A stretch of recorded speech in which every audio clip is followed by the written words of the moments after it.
আল্লাহর নবী সাল্লাল্লাহু আলাইহি সাল্লাম বলছেন, দুই ব্যক্তিকে আল্লাহ তাআলা জাহান্নাম থেকে উঠাবে, জাহান্নাম থেকে তুলে আনবে, তুলে আইনা মাঝখানে জান্নাত এবং জাহান্নামের মাঝখানে খালি জায়গায় রাখবে। রাখবার পরে মানে বসাইবার পরে, একবারে হাদিস এটা, বসাইবার পরে আল্লাহ আবার বলবে ওই দুইজনকে, যাও জাহান্নামে আবার ঝাঁপ দাও, মানে আবার যাও জাহান্নামে যাও।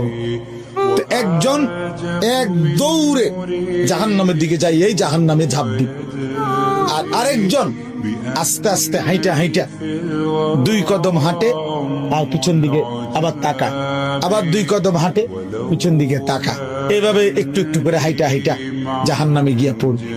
তো আল্লাহ তাআলা আবার দুইজনকে উঠাবে, এই দুইজনকে উঠাইয়া প্রথম জনরে বলবে, তুমি এরকম দৌড় দিয়া জাহান্নামে পড়ে গেলা কেন? সে বলবে, মাওলা জীবন ভর আমি আপনার নাফরমানি করেছি, আপনার কথা মানি নাই বলেই তো আমি জাহান্নামী হয়েছি। আজ যখন আপনি আমারে জাহান্নাম থেকে তুলে ওই মাঝামাঝি জায়গাতে রাখছেন, রাইকা আবার যখন কইছেন জাহান্নামে যাইতে, পড়তে, লাফ দিতে, তো এটাও তো আপনার একটা হুকুম। চিন্তা করছি জীবনে কোনো হুকুম না মাই নেই তো জাহান্নামী হইলাম, তো আজকে একটা হুকুম মানিয়া, এই জন্য আপনার হুকুম মানার জন্য জাহান্নামে গিয়ে লাফ দিলাম।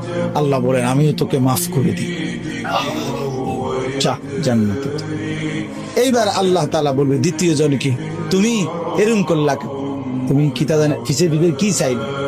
তো সে বলবে, মাওলা আমি তো জাহান্নামী, আমার আযাব তো হচ্ছিলই, তো আপনি যখন আমারে জাহান্নাম থেকে তুলে এই খালি জায়গায় আইনা বসাইলেন, আমি ভাবছি আপনার মায়া লাগছে, আমারে দয়া করবেন, আমি মনে করছি আমারে মাফ করে দিছেন বা মাফ করে দিবেন, এই জন্য উঠাইয়া আনছি। এখন আবার যখন আমারে জাহান্নামে পড়তে কইছেন, যে আমি একটু একটু আগাইয়া পিছন দিকে চাই, আপনি কোনো ডাক দেননি, আপনার মায়া জানি আবার লাগেনি কোনো, আপনি আমারে ডাক দেননি।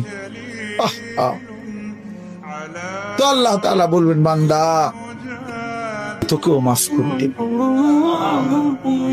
যা তুইও আমার জান্নাতে।